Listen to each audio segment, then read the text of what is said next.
Hello, everybody, and welcome back to another episode of El Koki Otaku. Today with us, we have a very special guest. She voices your Briar Forger in Spy Family. She also voices Arnheid, I hope I'm not saying it wrong, in Arnheid in Vinland Saga. And she is Stars and Stripes in My Hero Academia, and a whole lot more, actually. So please give it up for Natalie Van Sistine. Thank you for having me. I feel like I'm going VIP tonight. When I first saw you in the Comic Con, for me it was so difficult to break the ice. And Leo was like, "Honey, let's talk to her." And I was like, "Dude, she's a VIP. I'm so afraid." And oh my God, you were so friendly with us. And tonight we're here, so I really appreciate it. Thank you so much for your kindness. Of course. Thank you. Honestly, I feel like since Spy Family happened like last March, I've been in like a collective hallucination with everyone. And I'm just a normal person who's along for the ride with you guys. And it's been fun. So. And talking about Spy X Family, let's get it out of the list immediately. So you have one of the most important role in one of the anime series that impact many generations. We spoke about Spy X Family months ago. We knew it was going to be good, but we never thought it would be so good. Even that I had to admit it, my mom loved Spy X Family. So Natalie, how was this experience? When you got the role of Y0R, did you knew it was going to be so meaning you have such impact that character? Yeah, one of the ways we know a show is typically going to be kind of bigger is ahead of time if we've heard about the manga before the anime is even announced. And so Spy Family was something where, I had seen people talking about the manga online. I knew it was kind of a big one. I knew it was a Shonen Jump series, which typically means it's going to have a nice budget behind it. It's usually really popular and high quality. And we actually, my partner, someone had recommended that she get the manga. So we actually had the volume in the house. And then in true ADHD fashion, she had never read it, but it was in the house. So when the audition actually came through, it was really handy to have that there because I was like, oh, I want to make sure I understand what the story is and what this character is about. Because when I got the audition, it was Lloyd, Anya, and Y0R. And of the two characters I could read for, I knew Y0R I probably had a better chance at. I'm not exactly people's first thought when it comes to small children voices, and I'm okay with that. So I was like, I'm going to put all my time and energy into Y0R. I feel like I have the best shot with her. And I just immediately fell in love with the manga. And it was one of those situations where I went, oh no, I really like this a lot. If I don't get to be a part of this show, I'll be very sad because I can tell this is something very beautiful and special. So for me, that definitely struck. And I was like, oh, I think this is going to be really big. And so I auditioned and I just assumed that was that. And I just had to have like a little moment collecting myself, being like, well, I got the opportunity. That was great. It's probably nothing's going to happen, but man, it would be cool if it did. And then I got the call a couple days later that they wanted to cast me. And so I had a feeling. I was like, okay, this is probably going to be a big deal. I'm going to get to start doing some conventions. I thought that'll be fun. And little did I know that I'd be signed up for so many within the next year. So I hoped and was really, I was expecting it to take off, but it's kind of still managed to surpass my expectations, which is deeply exciting, especially at the fact that they've already announced season 2 and the movie's coming in December. And it's just very wonderful and surreal that was kind of the best case scenario. And not only that, but so far the adaptation has just been such a good and wonderfully accurate and just spot on depiction of the manga. So it feels like they're totally capturing everything that hooked the manga readers, and now it's hooking families. And I think it's just wonderfully accessible because, like you said, your mom likes to watch it. We have whole families that come up to us at conventions. They're like, we watch this show as a family. I even had a family with like their 2-year-old, and they're like, yeah, we don't show her all the episodes, but we like to put on the episodes that have the kids. And she constantly asks, when can I watch the Anya show? So it is just so, I love that. It's so rare you find a show that's that accessible, and it just really feels like the best of everything about anime, just kind of all in one. So it's so easy for people to fall in love with. I wanted to ask Miss Natalie about only one question about the Spy X Family.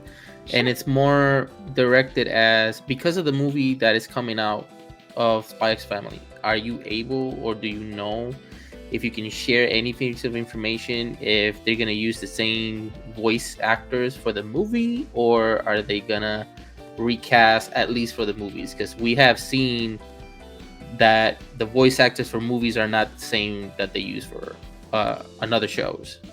Gotcha. As far as I know, it's one of those things where typically you guys know about as soon as we do. And it's one of those things that's totally out of our control, and they kind of always wait till the last minute. It's just kind of the unfortunate nature of the way dubbing happens, and it's usually not done out of maliciousness. It's just normally no one gets to make the call until they're like ready to get the thing out the door. So my hope and my best guess is that I would be very surprised if we don't come back. I think that would be completely, I can't imagine Crunchyroll parting with the license and going elsewhere, but that has happened. So I cannot make any official claims to what's going to happen. But as long as Crunchyroll still has a license and is producing them, I would assume we would be back and we would consistently return. So and there are studios too where sometimes if it does move, the license does move, they will try to reach out and make sure they can keep the talent as consistent as possible too. So there's a lot of people who do take that into consideration and really try to apply that. But it is kind of a case-by-case basis, and sometimes there are different reasons why people can't reprise. So as long as I am asked to come back, I will come back in a heartbeat. You don't have to ask me twice. It does not take much. That's great to know. Many times fan base doesn't understand the contract, the paperwork behind the voice acting. Trust me, guys, many times people go raging in social media because it's slight change. But when you think about it, when you study how big is the world of all the paperwork, contracts, business, trust me, it's way out of the hands of many people. But that's how the industry works. In all industry is complicated part of the contracts. So for these, I'm gonna mention them, but I'm gonna ask for Onyx and Eliud to actually take the lead on these, because I have personally not been able to watch these anime. I want to start off with Chainsaw Man, because that one I did watch it. Yes. So for Chainsaw Man, you voice the Fox Devil. How was it voicing that specific character? That one was really cool because I had started researching. Chainsaw Man was another one that we kind of knew was going to be a big deal coming forward. I knew the manga was extremely popular. And I actually, when I was out in Raleigh for a convention, that was one of the first conventions I did after Spy Family came out, I was visiting with some friends, and my friend was just giving me the whole lowdown on Chainsaw Man and like what it was about and what all the characters were and like what was going on. And I was like, oh, this sounds so cool. I can't wait to see this. Like, I don't know if I have time to read the manga, but I'm gonna watch the heck out of this. This sounds fantastic. And so I got to read for the they sent out auditions for the four main characters, and I remember when that got announced, I was just like, oh yeah. I mean, it's one of those things where it's like every single person on the cast list, I was like, oh, I love them, I'm friends with them, I think they're great people. That was just like, it was so exciting to just be able to cheer them on and like see them. So I was like, oh man, well, I hope I get to work on the show at some point in some capacity. And a couple weeks later, I got an email from Crunchyroll saying that they wanted me to record for the Fox Devil, and I was like, I don't know who that is, but that sounds pretty cool.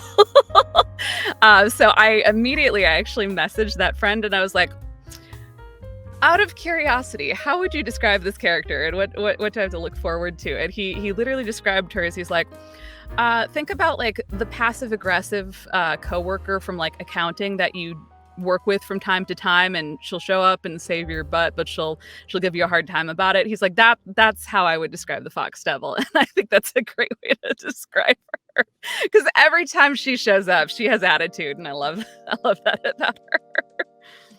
That's so true. Technically, you went from the role of a great model mom to the fox devil who go all aggressive, passive aggressive. And for me, Chainsaw Man is the best example of anime is not always for kids. Parents, watch out with anime your kids. I'm sick. I mean, never get sick of saying this. And every time I go to a convention, like guys, parents, that hear me, anime is not for kids most today's day.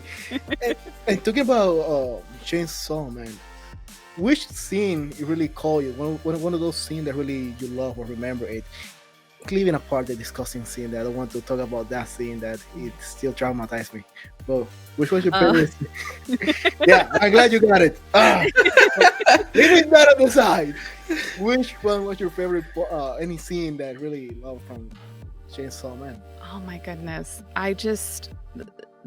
I'm trying to think, because there's just so many things it does really, really well in different ways, because I genuinely love almost the quiet moments almost as much as the big bombastic action sequences. And not that the action sequences are not good, because they're phenomenal, but I mean, I just remember watching and just being totally blown away with the fact that they spent like a minute and a half on Aki's morning routine and just showing him going about his day and just setting up this very orderly, tranquil existence he's built for himself. And then immediately just so that hit of how much Denji just completely breaks down everything that he's set up and very meticulously.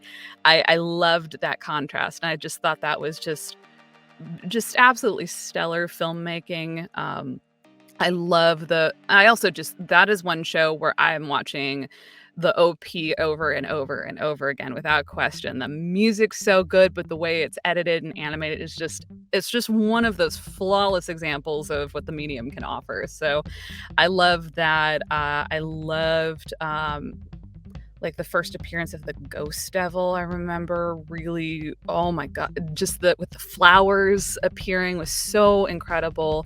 The final fight sequence between Katana Man and Chainsaw Man was really good. The Eternity Devil arc is really good. I could gush. I really, really am genuinely a fan of Chainsaw Man. I'm so excited for the Bomb Devil arc next season. Fingers crossed there's a next season.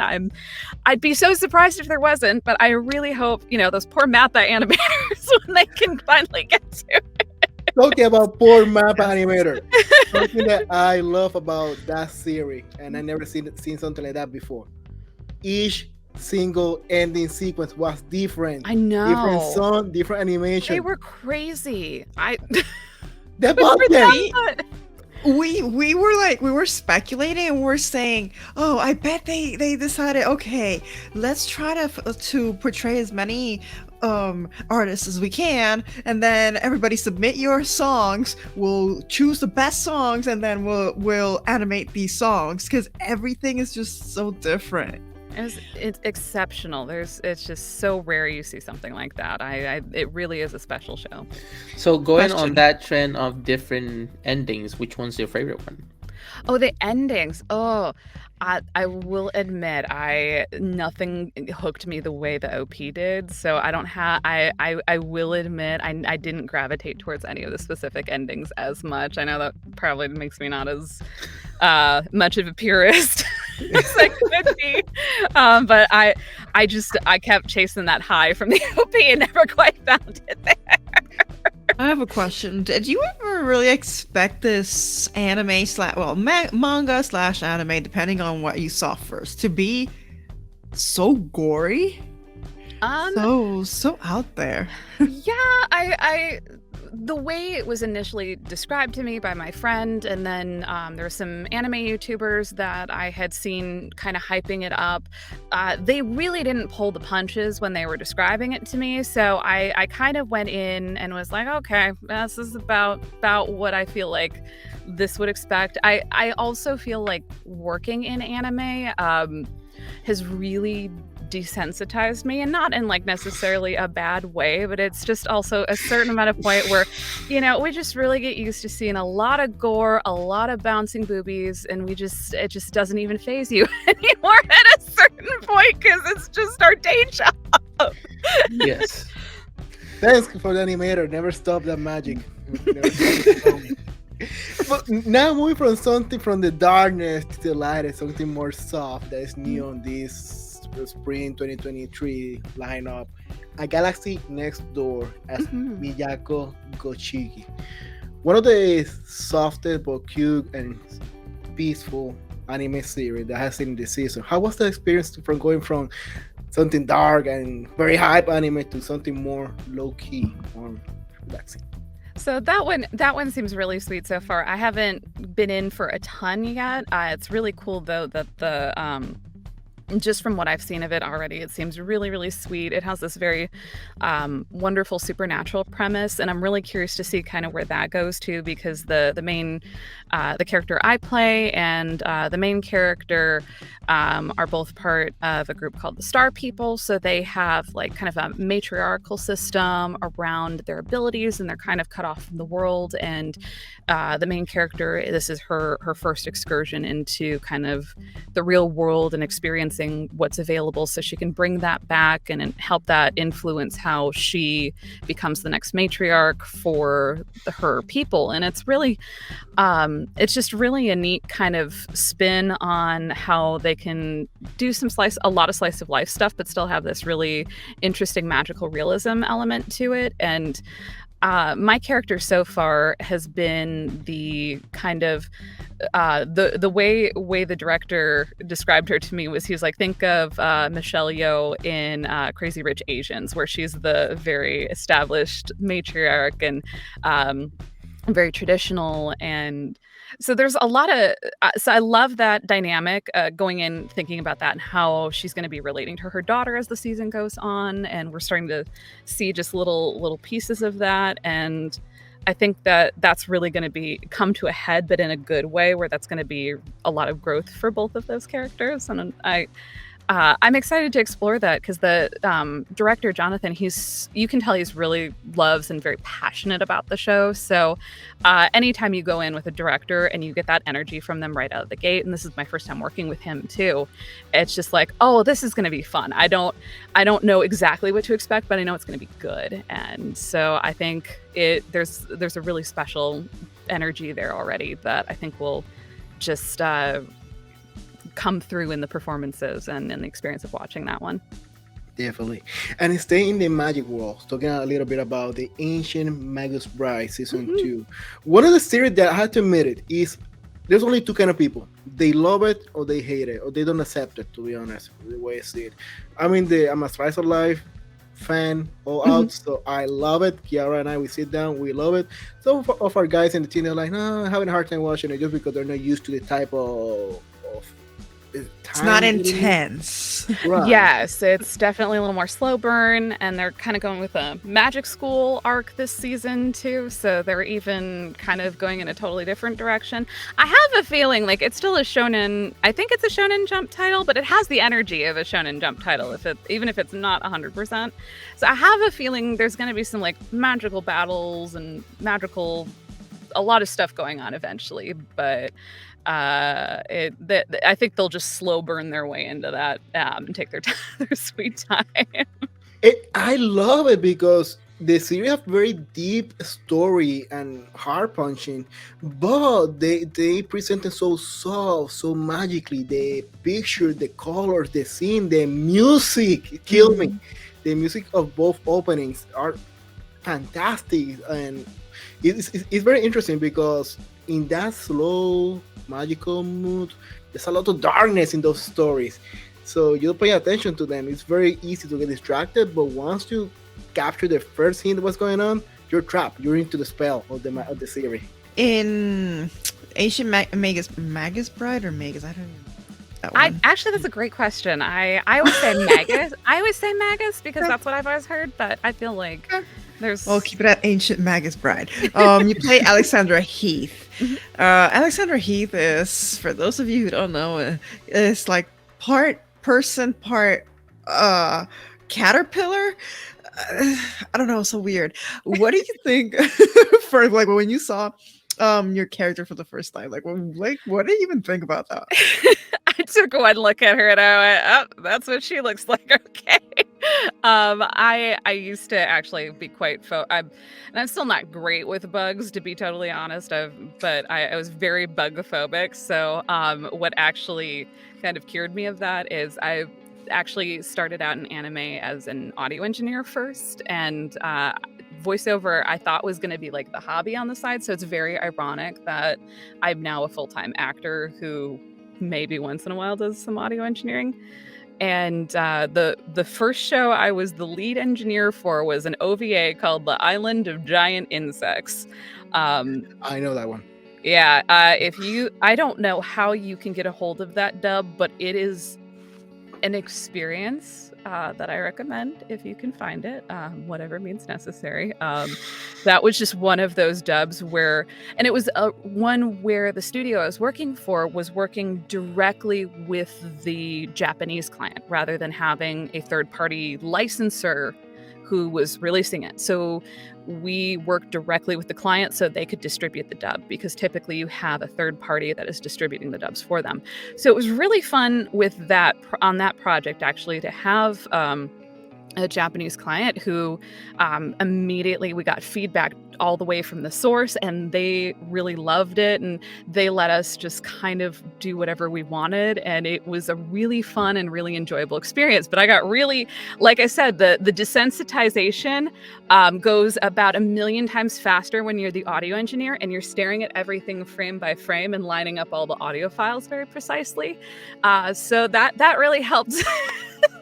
I can imagine.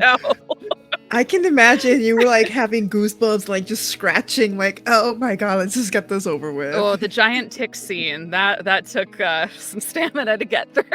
It is Gore, right? It's a Gore series. So fun. Yeah, that one's very gory. It's a really hardcore ecchi. It is. That is definitely another not for children at all, but it was one of those ones we had fun with. Island of Insects, right? Giant insects. Giant. Let's put it this way, guys. I know about this series. I think there's a manga, right? It is a manga. It's an anime, and there's meme in the internet because the gore, ecchi, all you want to name in the great dark anime world is there. So yeah, it is a meme material. Just not because bad or negative, just because it's very odd to watch a series of that. So yeah, definitely. And it's one where I think, and I've heard this and I don't know how substantiated it is, but I think if you look at the art, it almost seems like the original creator really likes drawing insects and had to come up with something that would sell to give him an excuse to draw insects. And I think he did. If that is the case, I can't say for sure, but it kind of comes across that way in a very like adorable way. And if that's the case, more power to the guy, because it was an absolute insane ride the whole way across, and again, we had fun with it. So I recommend finding that one if you can. Wait, I'm looking. Okay, I'm looking in the internet. I'm like, oh yeah. Now I know which manga I'm seeing. So, oh yeah. Anyway. So it says 2020. That's a whole rabbit hole. Yeah. Uh-huh. Oh yeah. It was one of the very first remote dubs I got to work on too. We were pioneering how we were doing remote recording at the studio I worked for on that project. It was pretty crazy. We had done one very, very small project where we had one actor record remotely. Before that was the dub of Banania season 2. So we had the narrator record remotely, but Island of Giant Insects was the first time we had a whole cast of people where we had to try to figure out how do we get all of their independent recording setups to sound good and how do we pull this off. So it was a very interesting project to kind of. All I'm gonna say is, man, these kinks are weird. It's so yeah. It's weird. So one quick question about it's actually you really triggered something on me right now. You said that it was 2020, so this is almost to the V virus era, right? Mm-hmm.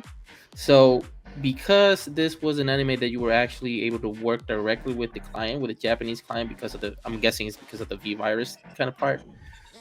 do you feel that that's why they had a little bit more freedom as far as to engineering the whole anime itself?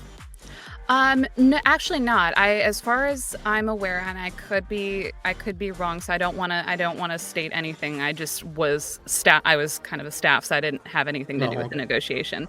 I believe there was some discussion before before lockdown. So I think it just kind of happened that was just the time frame that needed to get done.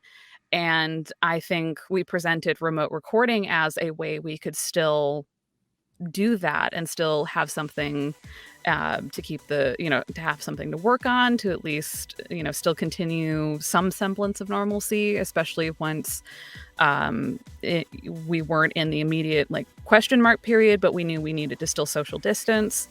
And so that was kind of the first experiment where we were like, okay, well, what is remote recording going to look like? And this is the first time we could experiment. The client just, I think, happened to be really, really just very flexible. And that I just remembered hearing, just lovely stories about what it was like to work with them directly. And they really were they just had a good time too. So it was just fun to work with them. And so I think it was just a culmination of a lot of kind of the perfect storm of factors that allowed us to do that. And it was really fun. I don't know if this happened to you guys, but when we speak about, we say 2020, we're speaking about 3 years ago. It's hard to understand how much in 3 years all this change and advance in just a click, like years of dubbing of industry, and in just 3 years, it changed completely. What's really funny is her saying lockdown, and we were all like, oh yeah, those days. Yeah, no problem. Yeah, those days. People in the future, they're going to be like, there was a lockdown? Were y'all okay? I have a question. So then in 2020, you were currently working as full-time, I guess, as an audio engineer. And then how did that transition into voice acting come about? So the way I kind of started both of them simultaneously. I was starting to experience symptoms of fibromyalgia right out of high school. And I was originally planning on being a musician. I wanted to teach piano. I wanted to play with an orchestra. I had all these very grand aspirations, and I couldn't because of chronic pain.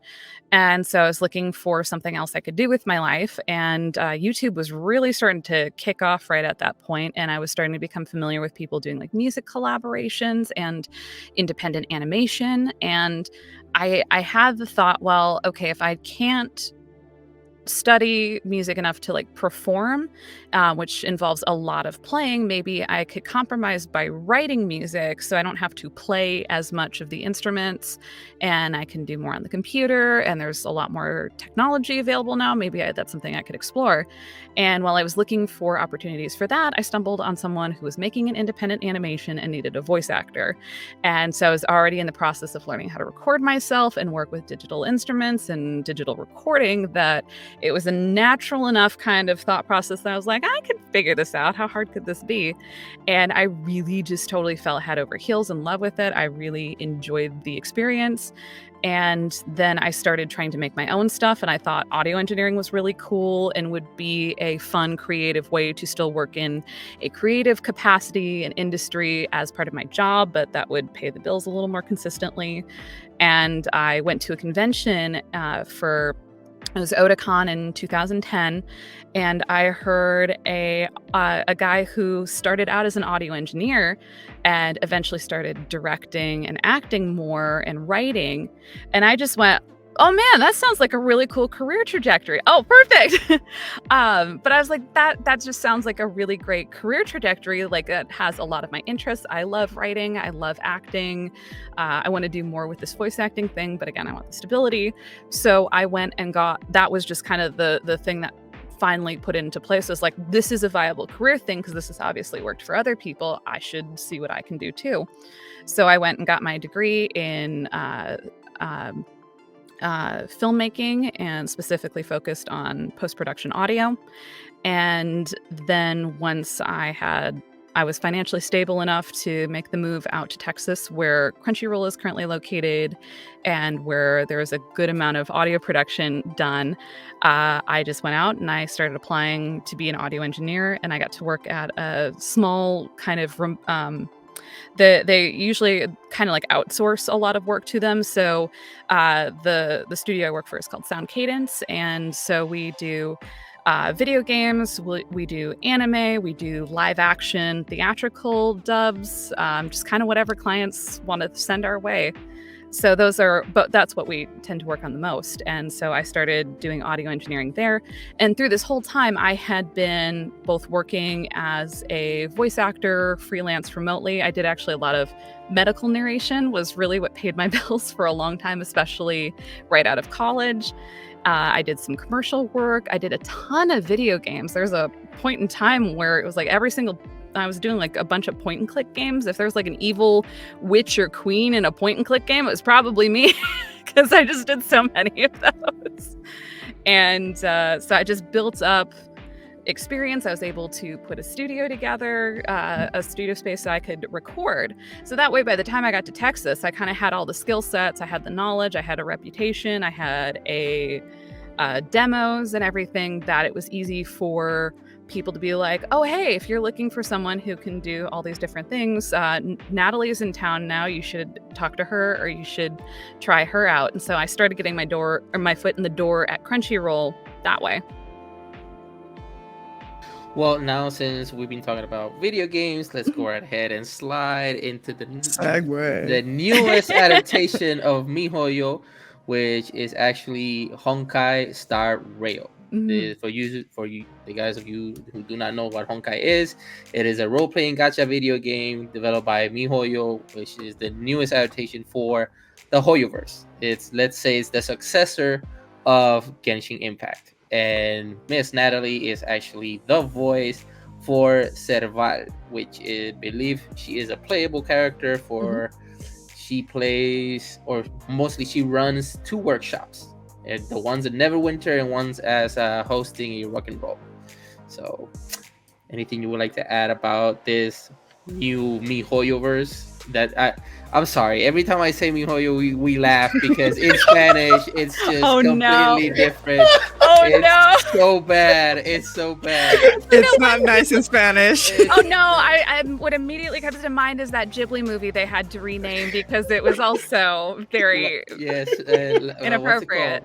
In English it sounds nicer because it was Laputa Castle in the Sky. Yeah. But in Spanish it's totally different. Like, we don't want to say that. I was holding it and everything in here like MiHoYo, and I'm like, yeah, dude, we're clipping this moment. Yeah, it was something that when it came out, at least Genshin Impact when it came out, I believe that's when MiHoYo itself had this big movement where it pulled out a lot of their audience, and a lot of their audience got love and hate relationship because before Genshin came out, they were criticizing it because it looked as a ripoff for Breath of the Wild. When they were saying no, it's like heavily inspired by it, and at first you were like, that's just a workaround saying it's a ripoff. But then it's a totally different kind of situation. It's a different environment. The animation is different. The music is phenomenal. I believe this.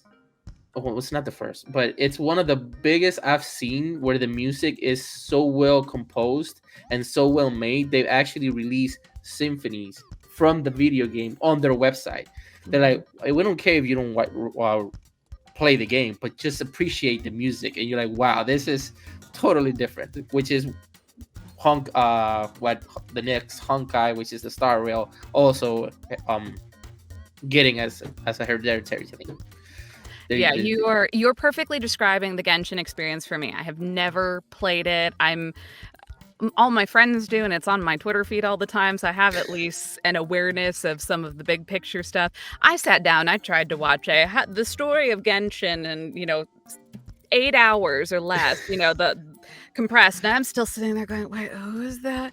Wait, what are they talking about? What is that? So I will never purport to know anything about Genshin, but I will listen to the hell out of all that music all the time. I'm like, I need to get something done. If I got to get all my bills paid and stuff, I'm like, Genshin relaxing music, sweet 3 hours, go. Yep. I do the same. When I went to bed, I realized, dude, I need something relaxing. Let me find anime relaxing background music. Mhm, We should go to the lofty Lo-fi. Lo-fi. Yeah, the lo-fi stuff too. Man, I'm a sucker for that. Which I'm still. I mean, we have to mention the incident when YouTube decided to shut down the channel because copyright. YouTube. Yeah, I love YouTube policy. Awesome.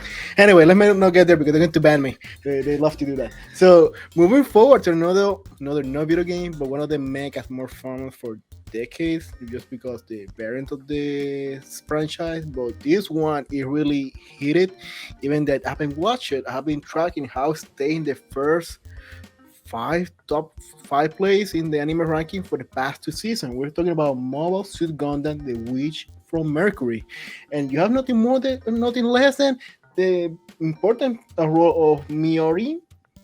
Miorine, yeah. Mm-hmm. Yeah, that sounds bad too in Spanish. This Oh no! The episode, I mean, those guys in Spanish going to be laughing so bad with our English. They really should have like a cultural consultant and like make sure in most of our standard languages that this is not going to backfire on us. The problem, I read it in Spanish and I couldn't try to say no, even Miorine, it sounds bad. Anyway, there's no way to say this. Anyway, Rembran.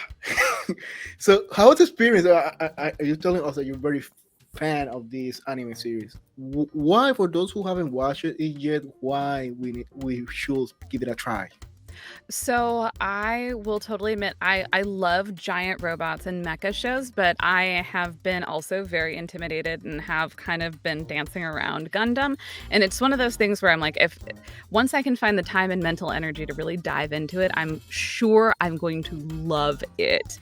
But it's very intimidating. It's not, if you're sitting there going like, man, I'm ready to try something new. Gundam's a whole level of commitment than your standard 12 episodes of something or other. So I've been kind of dancing around it, and with this one it's really nice because it's a brand new franchise and series. So you really don't have to know, or at least for me, I know nothing, and it has been totally easy to follow and totally understand where they're coming from. So it's a very accessible way to start brand new and fresh in the Gundam franchise. It's not, I think it kind of eases you into kind of the politicking a little bit more too, because there is plenty of that, but it's still set at a school environment, and there's still a lot of, it's from the perspective of the kids rather than the adults. And so it's a lot more accessible from that. The animation is so good. The music is breathtaking. It's some of the best anime music I've heard in a long time. So it's really, really good. They really just went, you can tell there's like a lot of love that went into this series, and it's just staggeringly good sci-fi too. Like there's just lots of wonderful world building and depth, and because the creators have all this history of Gundam and all the kind of tropes and things that make Gundam what it is, you can tell that they're all kind of just like, it just has the energy like they're really taking the stuff that's really been the highest selling points, and they're just going, okay, what can we do to keep pushing that even further? And it just seems like they have this wealth of information, this wealth of content that they're just iterating on, and it's just the best it's ever been. Like, it just really is such a good time. And for the English dub in particular, I know our director Jason, he's such a huge Gundam fan, and he is having such a good time directing the show. It's been so much fun to work with him. We're really, it's just been a good time, and I think that comes through. I have a quick question, Miss Natalie. You say that your director for the newest Gundam is a big fan of the show. Mm-hmm. Do you find it easier to work with a director who's a big fan of the show they're producing, to someone who has like a third party's perspective on the show itself? So I personally, there's always a balance that you want, where you want the environment to definitely be professional. You want to work with someone who knows how to run a good room where it's comfortable and a positive place for you to act and do what you need to do, especially if the content is very challenging or difficult. So you definitely still want a degree of professionalism, but it is really, really fun. And I think it does help when you also have a director that can be professional, but also has a love for the project that they're working on, because then it does really come through, because they're so hyper aware of making sure that all the little nuances are there. They understand what the fans care about. Like, I think a good example would be like Megan Shipman, who plays Anya in Spy Family. She is a huge fan of idol shows, and she got to direct a season of Love Live. And for her, she really, really enjoyed that, because she, as a fan, was able to be like, I know what's important to the fans. I know what the things they're going to think about and be aware of, and what they're going to be looking for are. And I'm going to make sure I cast that, and I'm going to make sure the scripts reflect that. And I'm going to really make sure we're coming up with performances that reflect the spirit and the energy that the fans are coming from. So it's really great when you can get that kind of a dynamic where and same with Jason, where he's like, I've been watching Gundam for years. I love Gundam. I personally can't speak to as much of kind of what all that brings, but he does have kind of this is what a Gundam sounds like. There will be times where, sometimes we'll come back in for a line and he'll be like, I don't know. He's like, I want to try to get this particular energy from it, because like people are going to want this kind of emotional response. And I know this is the specific thing we're waiting to hit. And it's just one of those things where if it hits right, if you know, you know. And so especially Witch from Mercury has a couple of really iconic scenes where people have it either memed or clipped and really know these very specific iconic scenes. And we'll sit there and spend extra time on those scenes, because he knows that that's going to be something that everyone's going to hyper focus on. And he wants it to hit the same way as it did in the Japanese. And that just adds another level. The enthusiasm is usually really infectious too, so it makes it more fun for us as the actors to work with them and to have passion for the show ourselves. It's just usually a good, if you can kind of balance all those things, it really, I think, lends to something very good. Before we leave the mecha behind, can I assume that you're a big fan of Evangelion? Genesis de Evangelion? Yes. In fact, you were talking about anime that's not for children. I went straight from Yu-Gi-Oh to Evangelion, because I didn't know that some anime was not for like teenage children. And that was a wild one, because the first couple episodes you're like, okay, this is fine. And then you start getting in, you're like, oh, there's like a lot of sex and violence. And am I allowed to watch this? How old were you? I mean, I was probably like a freshman or a sophomore in high school. So it wasn't anything I had ever seen before. But if you're used to 4Kids anime, that's not what you're mentally ready for either. Oh my God. I can imagine you getting shocked by them, because I saw it just a few years ago, until finally one of the guys at his on here, he will need an extra hour just to speak about Evangelion. And he like, you need to watch it. And I watched it first because of nostalgia. I like to see that 90s anime type. But when we make it to the second movie, No You Cannot Redo, that's the name. Oh, yeah. And that beginning, I'm like, what the heck? What happened here? What he's doing in front of Asuka? She's in cold. What? Yeah, it went 100 miles, from 0 miles to 100 miles in 3 seconds. I'm like, what? But damn, it's a piece of art. And I just knew that I was starting to enjoy anime. The Ghibli dubs were just starting, the new ones that Disney have been producing were just starting to come out. So I was like, oh, I want to learn more anime stuff. And so I just went to the library and I was like, what anime can I check out through interlibrary loans? So I went in and the poor librarian was like, I don't know what any of this is, but if it says anime, we can order that for you. So I got that, and I got Gankutsuo, which is the space opera retelling of the Count of Montecristo, which is now one of my very favorite series. Yes. I love that one. And that was another one where I was like, what am I watching? Like, I think it's cool, but I don't know what I'm looking at. Wait. So, when you watch the Count of Montecristo, do you watch it on this channel, Locomotion? No, I got there were different libraries that were in network with our local library, and if you sent that, you could literally request them. There was a librarian whose job it was to call them and say, hey, we would like you to send or we have a patron who would like you to send over this material. So they taught me. I used to use interlibrary loan all the time because I wanted Star Wars You books. can still do that. Yeah, and you can still do that because if your local library doesn't have it, you can get it from other libraries in the system. So this lady had me basically on speed dial because every week they taught me how to use the system, so I could just print out everything I wanted, and every week I just plop a new pile down at the librarian's desk and be like, I would like these, please. And as soon as they're like, anime, so I just typed in anime. I didn't know what I was looking for. I just want to watch anime. And so I'd be like, Gankutsuo, Evangelion, let's go. And I get the DVDs, back in the day, and I had a little portable DVD player. So I'd take them upstairs and I'd watch them on this little, it was probably about the size of my phone screen now. I'd just sit there and be like, I don't know what I'm watching, but I think it's really cool.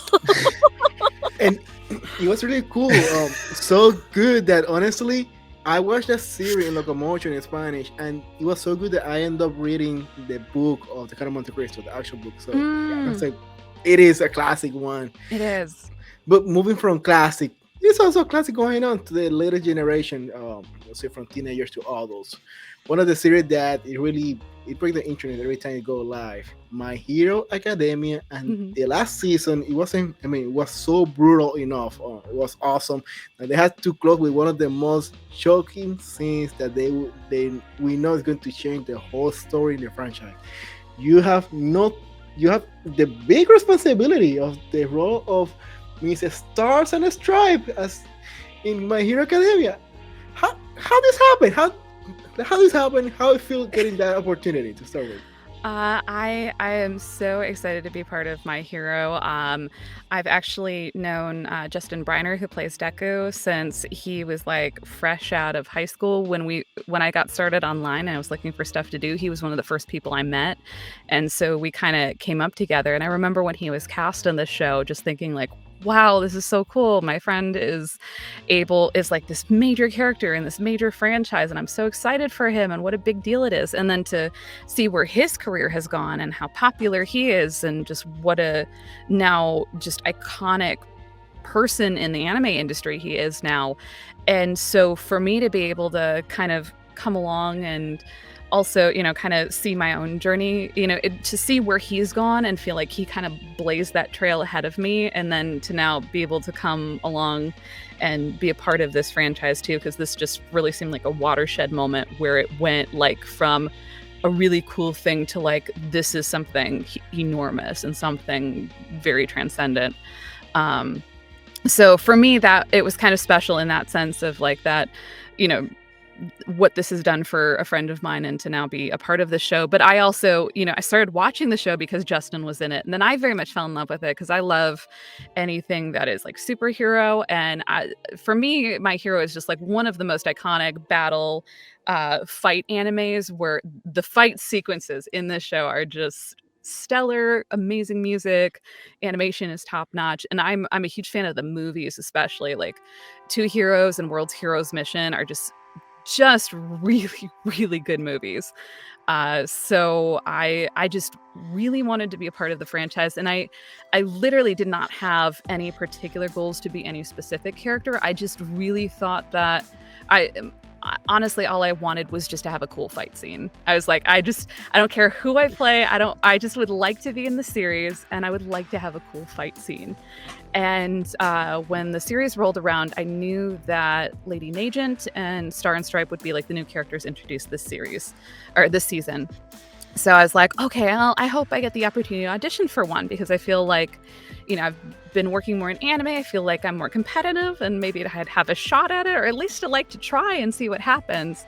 And then I got the audition for Star and Stripe, and then nothing happened for 2 months because they sent it out very early, knowing that it would come along eventually.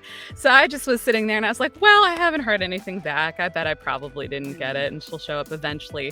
And then a couple days before I was going to leave to be out of town for like a week and a half, I got an email being like, hey, we really like your audition for Star and Stripe. She just showed up in the Japanese. Can you tweak it a little bit? Because they ended up they went with Romy, who is this very, very deep and just iconic Japanese seiyuu. And they're like, we want to try to match that a little bit more. Can you go even deeper? Can you go even more powerful with it? And I was like, I will do whatever I can to make that happen.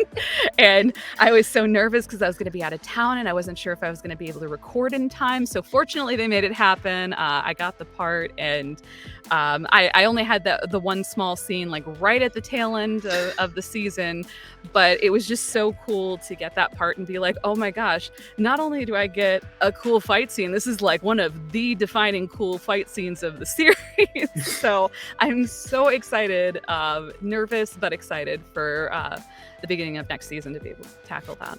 It was super cool because it was like just for a few seconds, you're not clear to engage in the situation.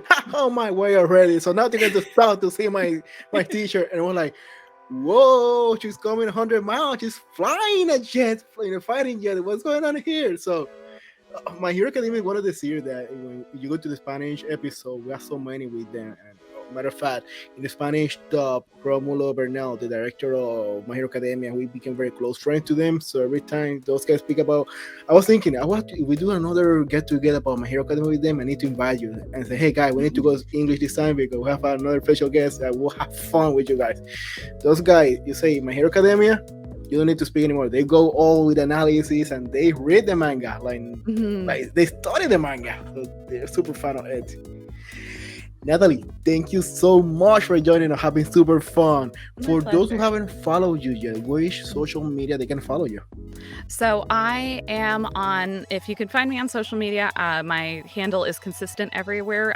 It is N for Natalie and Van Sistine, my last name. So N Van Sistine on, primarily it's Twitter and Instagram, and every once in a while I post on TikTok too. I have given up trying to feed the algorithm, and I just make videos when I feel like it. So, so you get what you get there, but I try to be a little more consistent on Instagram and Twitter. And like always, the link will be right in the description in the bottom. And for us, we ask you for subscribe, like, and share in our YouTube channel or our social media, Instagram, Facebook, Twitter, YouTube, TikTok, you name it. Even some social media that I don't know, I can not name them, but they are there. It's not only on VR. So guys, thank you so much, and I will see you in the next episode. Sayonara. Bye.